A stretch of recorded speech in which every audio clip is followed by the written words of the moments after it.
బరువు తగ్గాలని కోరుకుంది కానీ పొద్దున్న లేవాలంటే కష్టం. బరువు తగ్గాలని కోరుకుంది, ఎక్సర్సైజ్ చేయాలంటే కష్టం.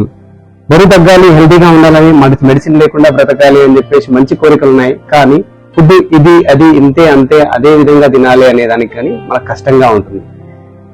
రేపటి నుంచి చేద్దాం, ఆ తర్వాత రోజు నుంచి చేద్దామని వాయిదా వేస్తూ ఆరోగ్యాన్ని నష్టపోతూ ఉంటాం, లేదా బరువు పెరిగిపోతూ ఉంటాం, మన సైజ్ పెరిగిపోతూ ఉంటుంది. బాస్ కొంతమంది ఇదే పనులు చేసి సక్సెస్ అయ్యి హెల్తీగా ఉన్నారు, వెయిట్ లాస్ కూడా అయ్యారు. వెయిట్ లాస్ అయిన వాళ్ళకి అవ్వని వాళ్ళకి బ్రదర్స్ అండ్ సిస్టర్స్ ఒకటే తేడా. అది ఇష్టం లేకపోయినా వాళ్ళు చేస్తారు, కష్టమైనా వాళ్ళు చేస్తారు, కాబట్టి సక్సెస్ అయ్యారు, హెల్తీగా ఉన్నారు, ఐడియల్ వెయిట్ లో ఉన్నారు. అండ్ కష్టము అండ్ అది ఇష్టం లేదు, ఈ రెండు మనకి చేయడానికి ఇబ్బందిగా ఉంది కాబట్టి మనం ఫెయిల్ అయ్యాం.